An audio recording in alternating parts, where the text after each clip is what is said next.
darling. It's great to see you again, and thanks for joining me for today's video. Right now, there are so many people who can't afford to rent an apartment because they're alone. Their only income is Social Security, and the prices of rent is so expensive now, it's not funny. You know, since COVID,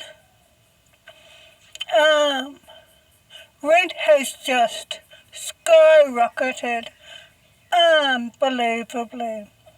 And it's not going to go down, it's going to increase higher and higher, making it more harder for people to rent an apartment.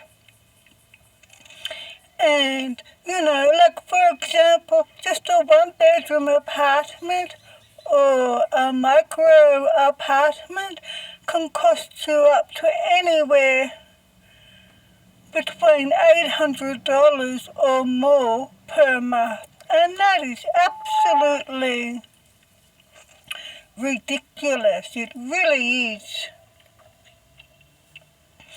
And, for someone who's receiving just Centrelink as their only income, there's no way they're going to be able to afford to rent an apartment as well as live comfortably. Because all of their whole paycheck is either going to go on rent or most of their paycheck is going to be spent on rent just to have a roof over their heads. And they're not going to have any money left over or hardly any money left over, to pay for groceries, electricity, gas, their phone, etc., etc. And I don't see the government doing much to solve the situation, which is an international problem. Here in Australia, we have the same housing crisis as the rest of the world, including the USA, Canada, Germany, England, Hungary, all across Europe, etc., etc. Because there's hardly any affordable housing available anymore. And, if your government can't help you, and if you don't have any friends, family, or relatives who could help you in any way, and if you're alone, you're going to have to do whatever you can just to survive, aren't you?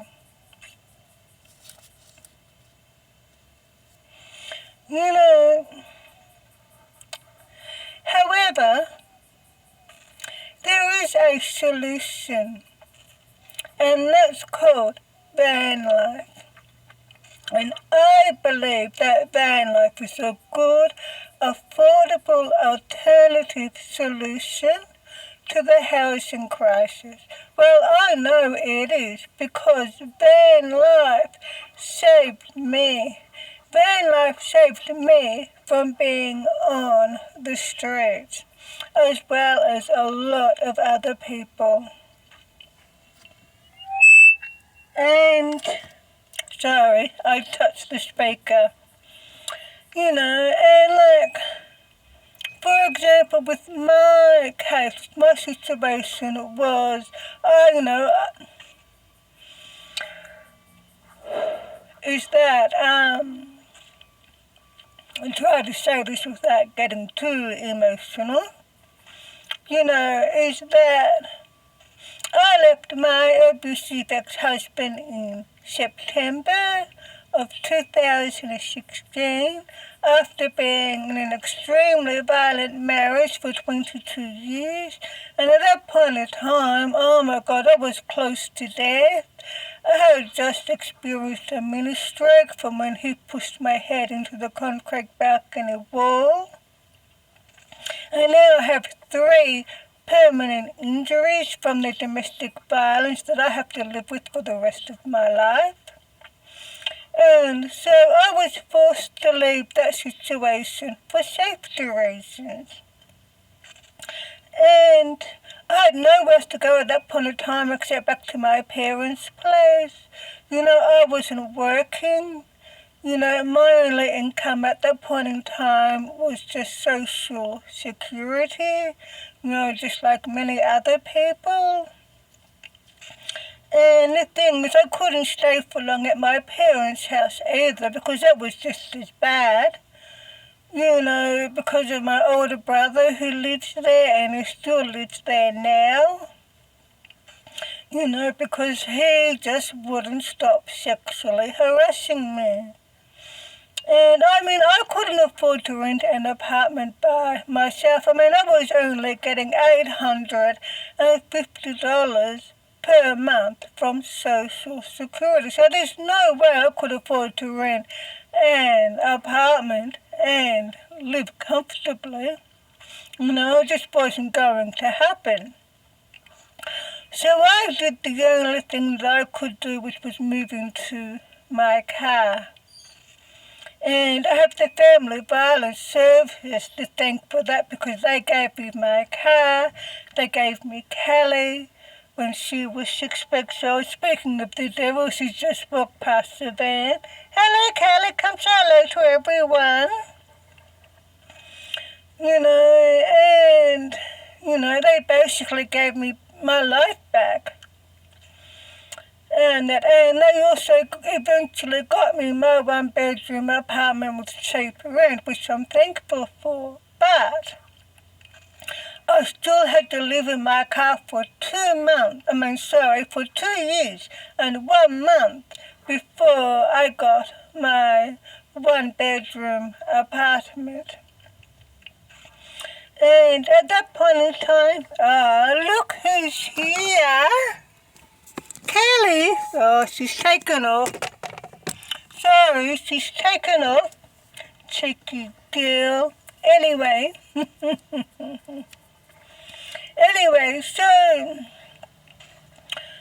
So I had to live in my car whether I liked it or not because that's the only thing that I could afford at that point in time. So I was just grateful to have my car because, it was a roof over my head. It was okay. It wasn't always comfortable, but it was okay. It was a lot better than being in a domestic violence relationship and being in an abusive environment. So I was happy there, and I was safe and happy, And I did not know anything about van life in that point of time. At that point in time I was planning on getting a caravan. And so one day I was watching tiny houses on YouTube when all of a sudden van life came up on my screen and I thought, oh my God, that is really cool. I could live in a van. And I'm thinking that's perfect for me because I can't tow a caravan, but I can drive a van. And wherever I go, I can always have my tiny home with me. You see what I mean? So that was the moment when I decided that I was going to do van life. And then I eventually got my van, which I'm grateful for. And I knew I had made the right decision upgrading to my van. Because the first time I hopped in my van and I lay down in my van, because I just started out with the mattress in my van to lay on and a little storage bench to sit on. And I'm thinking, this is so much better than being in the car because it was a lot roomier.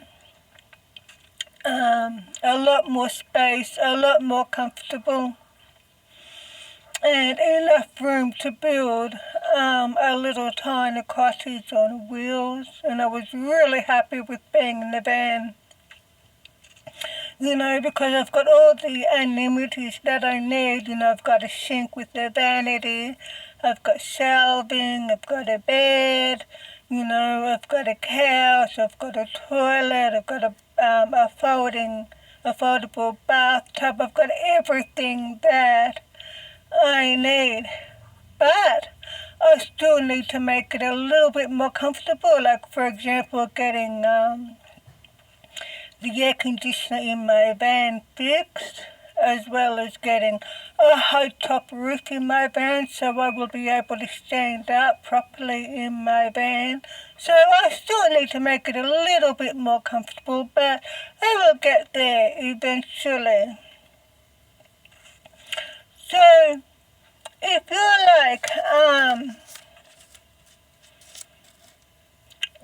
like if you're going to be evicted for whatever reason, and you can't find any affordable housing available, what are you going to do?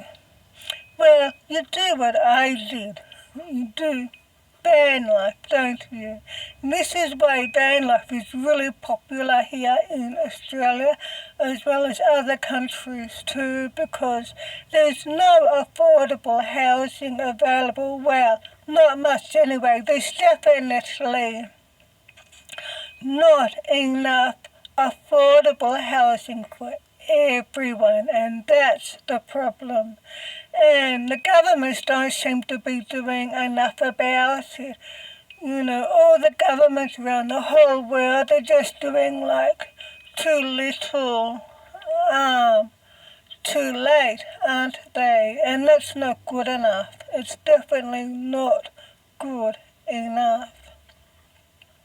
So this is where you have to take matters into your own hand and do whatever you can do to help yourself and to survive and make your life a lot more comfortable if you can. So what you're going to need to do is you're going to need to get a van. If you don't have a van, start off with whatever vehicle you have, whether it be a car, a minivan, a truck camper, whatever. And like if you have a car, like a sedan or something like that, maybe you could trade it in for a minivan or something like that. Like my van, there's a lot of good quality second-hand vans around. You just have to look around. And when you go to inspect a van, take a mechanic with you, and he can let you know whether you should buy that van or not. And that's a good idea too.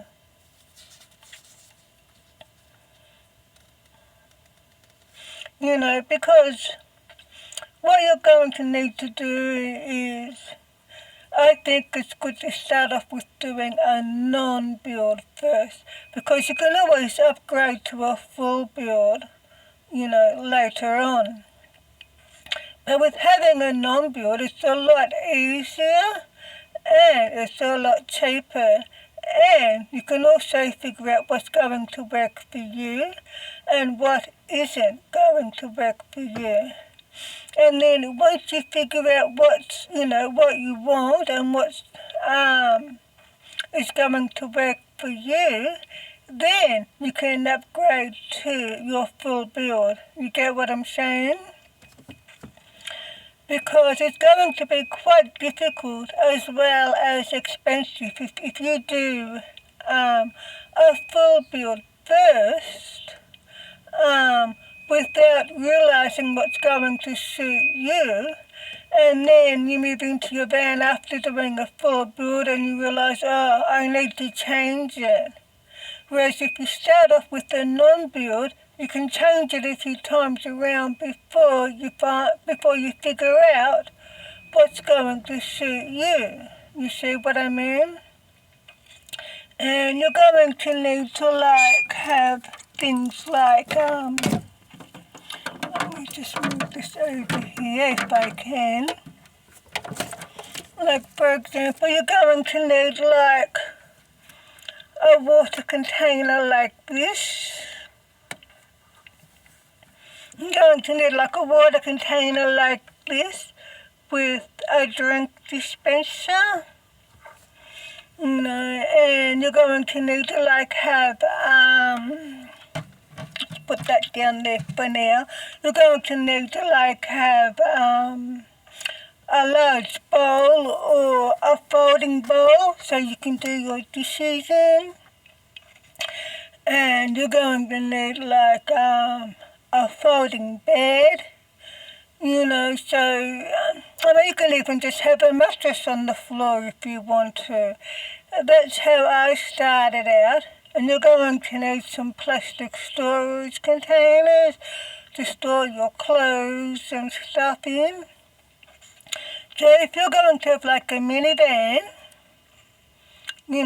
or if you have a station wagon, that will work too. So you have one side, you have your bed along one side, and your folding bed, for example. And your folding bed is also going to be your couch as well.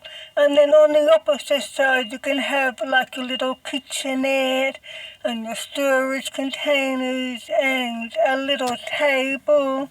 You get what I'm saying? Let's put that back up there for now. Oh, the light's falling down.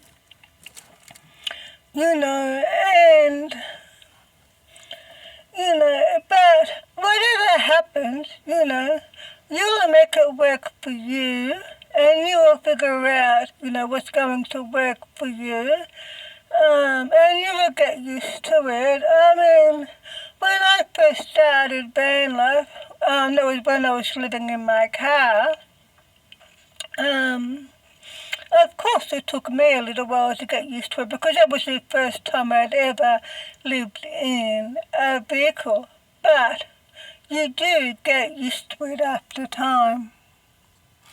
Yeah, so what I did was that I just did my van build gradually over time, and I did it all by myself, and I did not know anything about turning a van into a tiny home. So I learned from watching YouTube videos, as well as remembering what I learned in woodwork at school. So if you did woodwork at school, you can convert a van. Believe me, it's not as hard as what it looks, but it is time consuming, but that's okay. So you're going to want to have, and you're going to need to have the amenities that's going to emulate an apartment. If that makes sense. Like I just said before, you're going to need a water container with a drink dispenser. You're going to need a sink so you can wash your dishes, a table, a bed, whether it be a folding bed or just a mattress on the floor, or whether you make your own bed or whatever. As well as storage containers to store your stuff in. Like for my bed, what I did was I just got a 120 centimeter garden bench from IKEA. And then I went to Bunnings and I got the guy to cut out a piece of plywood. And then I just stuck that piece of plywood on top of the garden bench. And the garden bench has a little storage thing underneath where I can store my clothes. And what I do is I store my clothes in cushion covers underneath the bed. And it works for me, and I just put a mattress in the bedding on top and it's comfortable. So there's another idea for you. But I mean, the only way that you're going to survive is by living in a vehicle, whether it be a minivan, a van, a truck camper, a caravan, or whatever. And you're going to have to stick with a budget, and you're going to have to get whatever you can afford. And if you're going to get a loan for a van or whatever, I suggest you don't get a loan for a second-hand van, because if it breaks down, you're still going to have to pay the loan as well as get it fixed. So if your only option is to get a loan, then try and get something brand new if you can. But it comes back to your decision, whatever you think is best for you and whatever your preference is. And because the thing is, I've learnt from my van life experience from when I was living in my car, as well as after I got my van, is that, especially when I was living in my car, oh my God, I couldn't believe it, because I was so happy living in my car because I could afford to live, I could afford to eat well, I could afford to pay my bills, pay for the gas for the car, registration, insurance, etc. But there's no way I could have done all that while renting an apartment, because, like I said, I was only receiving $850 a month from Social Security. No one can afford to rent an apartment and live on $850 a month. You're going to need to make sacrifices somewhere along the line. And the thing is that rent keeps going up. Everything keeps going up, because of inflation. And, nothing is ever going to go back down. We're never ever going to see the prices of yesterday ever again. They're just going to keep increasing and increasing. But the thing is, wages don't increase, and Centrelink certainly doesn't increase, does it?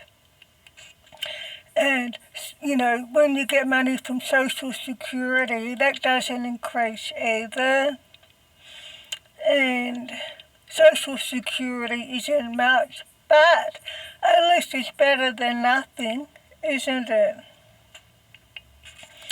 And I have found out from my van life experience that it's quite possible, to live in a van or a car or a minivan or whatever, if you're just living on Social Security. It can be done, and you can live quite comfortably. You can eat well. That's the only way I could have survived at that point in time after leaving my violent ex-husband. And here I am thinking, he's the perpetrator. He's the one who wouldn't stop tormenting me. So why should I have to leave the apartment, and become homeless and, be in the cold? When he's the one who's a troublemaker and he gets to stay in the apartment where it's nice and warm. You see what I mean? It just wasn't fair. Because at that point in time, when I first left him, I had nothing except the clothes on my back. I had to start all over again from scratch. Had no money, nothing, because he got rid of everything. When I first got married, I had everything out of car, money, jewelry, you name it. I had a whole big wardrobe of clothes. And yet the day that I left him had nothing except the clothes on my back, and he would have taken them too if he had half a chance. And it was really difficult for me to start all over again from scratch, especially, after leaving a domestic violent marriage, for 22 years. I was putting up with this nonsense, and which I now have severe trauma from, as well as anxiety, depression, and PTSD. And I've got to put up with, the symptoms of post-traumatic stress disorder, including the nightmares and the intrusive thoughts, which still won't go away. And, it was just horrific. When I think back, I have no idea how I survived all that, And then I just found it even more difficult when I had to go back to my parents' place, and then I had to put up with that drama from my brother as well, being constantly sexually harassed all the time, and, in the day when I caught him red-handed, stealing my underwear, I knew that was the day I had to leave. I had to get out of there, it just pushed me beyond. It was just unbelievable, it just pushed me beyond the brink, where I was just struggling to cope, because here I was dealing with the trauma from domestic violence, and now I'm dealing with another situation that's just as bad on top of that, and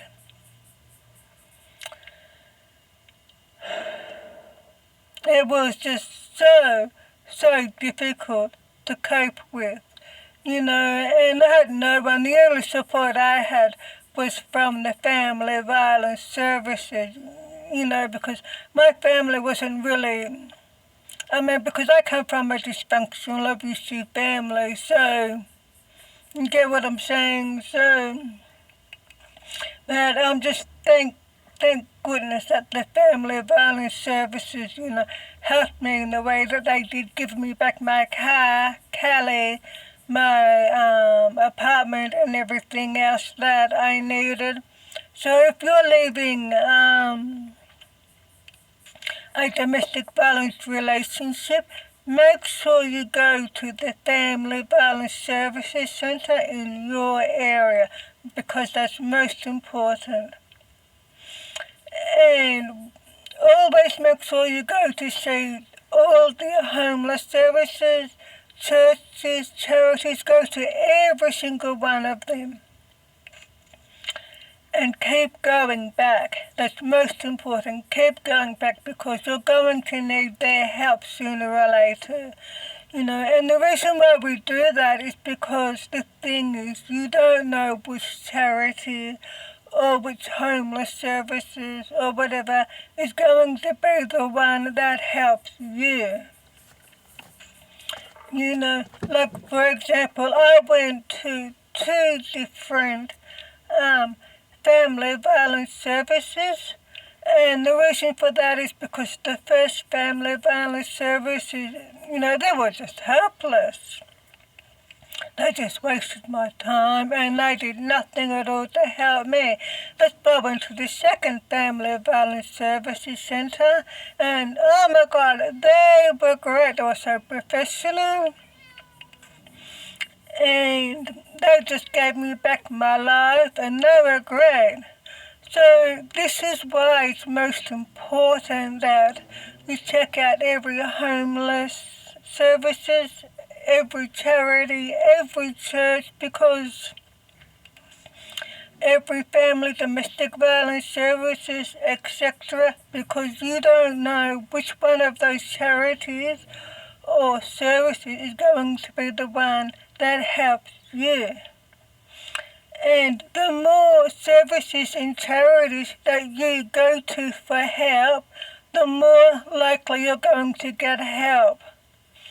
And you just have to be patient with yourself, and you have to keep persevering, because there's going to be a lot of times when you're going to think, nothing's happening, and you're going to wonder if anything was ever going to happen. It just takes time. I went through all that too. For those 2 years and 1 month, I went through all that. And there were so many times when I felt like giving up, and I nearly did give up a couple of times, and then I thought, no, I'm not going to give up. I'm going to keep going. I'm going to keep persevering no matter what, no matter how bad it is. And I'm glad I did, because eventually I received a letter in the mail one day saying that my government apartment was now ready for me to move into. And like I said, I only have it because of the Family Violence Services Centre as well as the Homeless Service Centre, because they were working together. And that's what you need to do. You have to keep going into as many different services and charities that you can go to and keep going back. And the reason why you keep going back is because you're showing them, that you're really in need, that you really want their help, that you really need their help, and you're willing to do whatever you can to help yourself. And yeah, so make sure you do that no matter how tough it is. It's most important, just keep going back and keep going to every single charity, services, wherever you can. And that's what I did, and eventually it paid off for me. So hopefully it will eventually pay off for you. And you just have to do whatever you can to survive, so, if you don't have a vehicle, like when I first left my ex-husband, I didn't have a vehicle, and I went to counseling, and in the counseling, they wanted to know everything that happened, so I told them how, he sold my car, which was my dream car, which was a gold-colored 5-speed manual Gemini sedan. I think it was a 1976 model, I think, if I remember right. But that was my dream car. That was very sentimental to me, because that car was also my 21st birthday present from my parents as well, because they gave me $2,000 in cash to buy that car for my 21st birthday present. So I was really grateful for that, and I only had it 6 months before he went and sold it behind my back. And he went and spent all he got was $500 for it. And he said to me at the time, the day that I sold it, because I'm thinking, what's he doing? And he didn't say anything, and he came back with the paper and said, you sign this. If you don't sign it, I'm going to hurt you, and I'm going to kill you. And that was one of the first time, the very first, when the threats first started. And, oh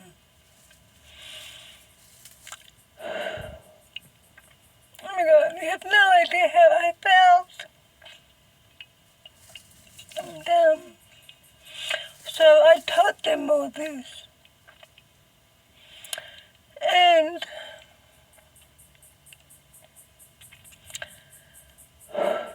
And then a bit over a week later or so, my mum receives a phone call from the car dealership down in our town, down the main street. And he said to Mum, tell Karen to come and pick up her car. And oh my God, I couldn't believe it when I found out the Family Violence Services have bought me. Oh my God, I feel like as if I want to cry again. I couldn't believe it when the Family Violence Services bought me that car. was just so grateful. I couldn't thank them enough. And then 2 days before they bought me my car, they gave me Callie when she was just 6 weeks old. You know, she used to fit in the palm of my hand. That's how tiny she was. I used to carry her around in my hand when I first got her, and now she's so big and fat I can have to struggle to pick her up. Well, she's the best fur baby out. But the point that I'm making is that if you don't have a car, the Family Violence, and if you're going to go to the Family Violence Services Centre, they will give you back everything that you need. So let them know that you need, if you need a car, they will buy you a good quality second-hand car like they did with me. You know, and they give you furniture for your apartment. But when they give you an apartment, you have to go live where they tell you to, but that's okay. You know, but make sure, but when you go to all the charities and all the services centre, make sure you tell them everything that they need to know. Even little things that you may not think is important, still tell them anyway, because it could be the most important thing that they need. Like, for example, when I was telling my counsellor about what my ex-husband did with my car, you know, I had no idea that they were going to buy me a car. And I thought it wasn't important, but that little piece of information turned out to be one of the most important pieces of information. You get what I'm saying? So make sure when you go to all the charities and all the services, like the homeless services, charities, domestic violence, family services, wherever, make sure you tell them everything. Because that one little piece of information could just be the game changer that you need. You get what I'm saying? I hope that makes sense.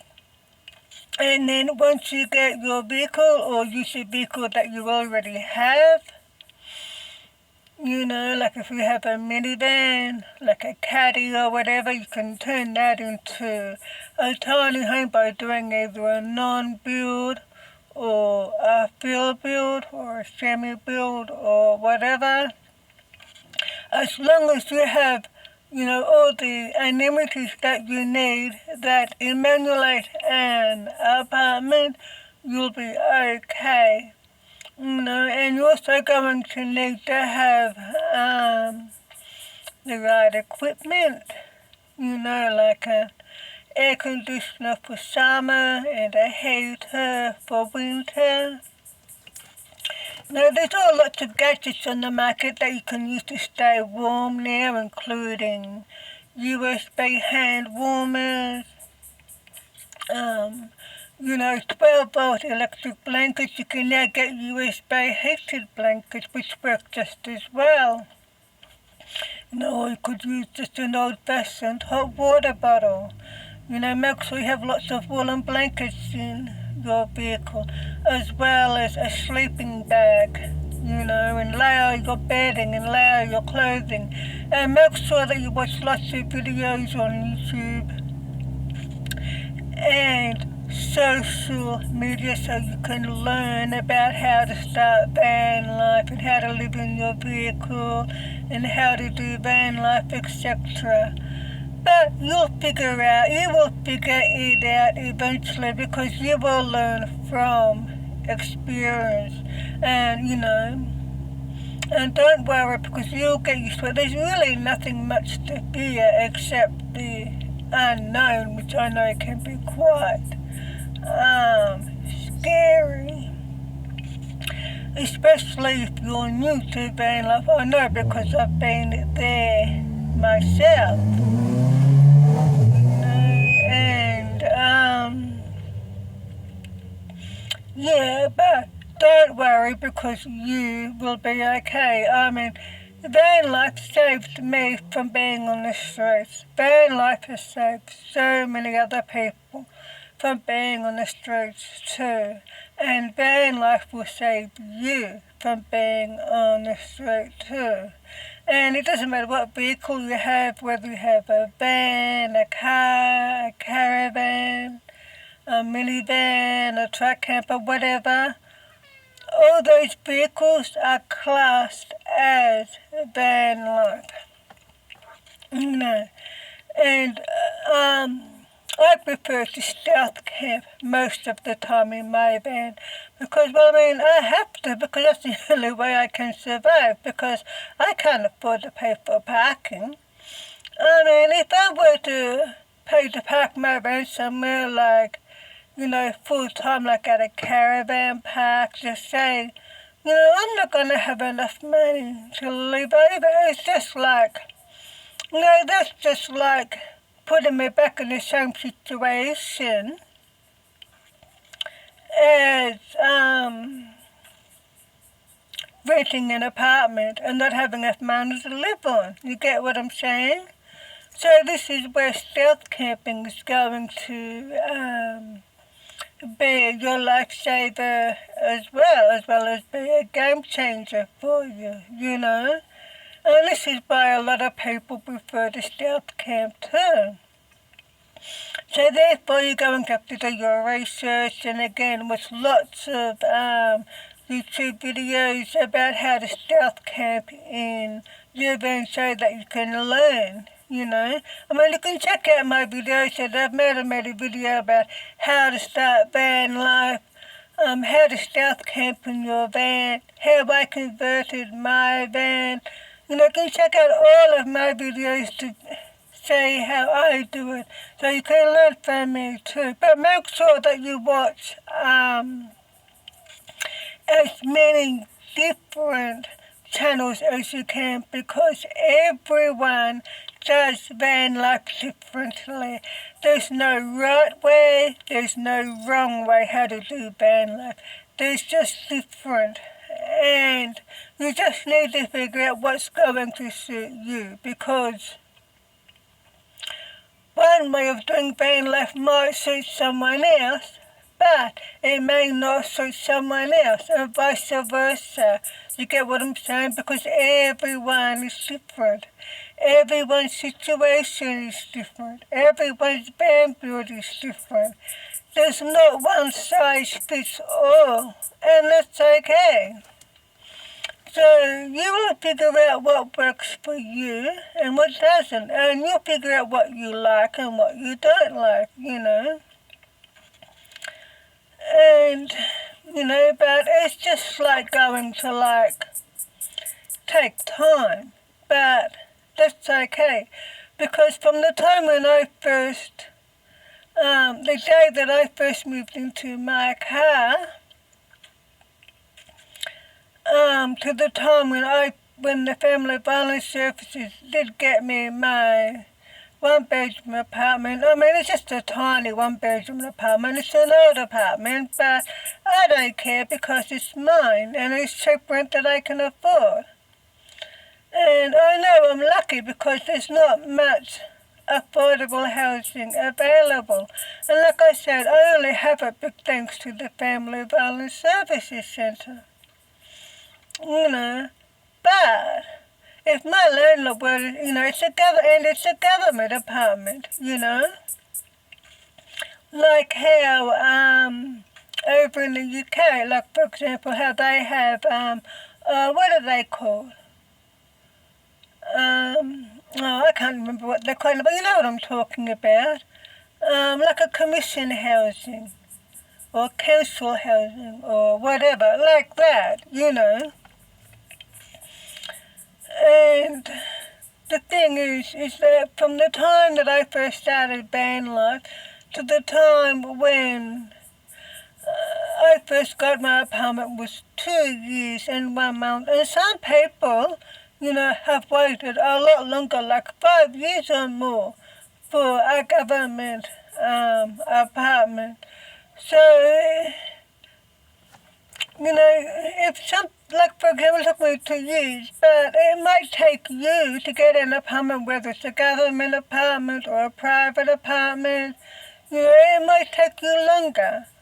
Or it may take you not as long as, it might take you a year or whatever.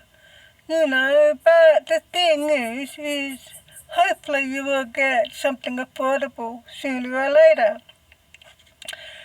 But we can't always rely on it. This is where you're going to, where are you going to live in the meantime? This is where you're going to need to have your van and live van life, because that's going to be your lifesaver. And this is where the van lifers of today are the pioneers of the future, because van life is now the new norm. It's the new way of life, and this is going to be the common way of life in the future, because this housing crisis isn't going to improve anytime soon. In fact, it's just going to get worse and worse and worse, unfortunately. And like I said, you just have to do whatever you can to survive. It's as simple as that. And, like for example, my landlord could say to me tomorrow or next year or whenever, we're going to sell the apartment. And if that happens, I've got nowhere else to go except back into my van. And I want to move back into my van full time eventually anyway. I need my van just as much as I need my apartment, because I can't always stay in my apartment because of the post-traumatic stress disorder. And then because I have the nightmares and the intrusive thoughts, and when that horrible feeling comes, which I call the spider feeling, I have to get out of that apartment, because if I stay in my apartment, that feeling just gets worse, and it becomes more overwhelming, and it becomes stronger, until the point where I can't tolerate it. I can't focus and concentrate on anything because of this awful feeling. And how I came up with the name of the spider feeling is because when one day I was doing the washing at my parents' place, and there was this big, fat, black, hairy spider in the washing machine, and oh my God, I hate spiders, I really do. And I ran around the house screaming my head like a headless chook when I stopped in the middle of the hallway thinking, hang on a minute, that's the same feeling how he made me feel. And that's when I realized he made me feel fear. And I could never figure out a name for that feeling. And that's when I thought, I'm going to call this feeling the spider feeling. You get what I'm saying, if that makes sense? So yeah. So that's why I need to spend time in my van, because when I'm in my van, that feeling will subside. And the reason for that is because the domestic violence never happened in a van, it happened in an apartment. That's why I feel that feeling when I'm in my apartment. You get what I'm saying? It's because of the environment. It's a psychological thing. So if you experience trauma, you'll know exactly what I'm talking about. But whatever happens, just do whatever you can to help yourself and to survive. Go to every homeless services, churches, every charity, domestic family violence services. You need to go to every single one and tell them everything and keep going back, because that's most important. It pays to persevere. Because like I said, there's going to be many times when it looks like you just feel like giving up and like nothing's happening. But whatever happens, don't give up. Just keep going. And do whatever you can do in the meantime, like get your van or use whatever vehicle you have, do a non-build. Like I said, you can always upgrade to a full build later on. You're going to need all the amenities in your vehicle that emulate an apartment, like a bed, which can also be your couch. Storage containers, a table, a water container with a drink dispenser, and so there, and everything else. Stealth camp. Stealth camping is the way to go, and have everything that you need, like a heater, air conditioner, etc. And if you do that, you'll be able to live comfortably in your vehicle. You'll be able to afford to eat well. You'll be able to afford to pay your bills because you're not spending your whole paycheck on just rent. You'll never be able to spend all of your paycheck on the things that you need to do to survive instead of using your paycheck just to pay for rent. You get what I'm saying? So that's my video for today. I hope this video is helpful for you in some way. So please subscribe to my channel to support me. And don't forget to give my videos a thumbs up. And I'll see you, darling, in the next video. So until then, please take care and, of course, drive safely. Bye-bye, darling.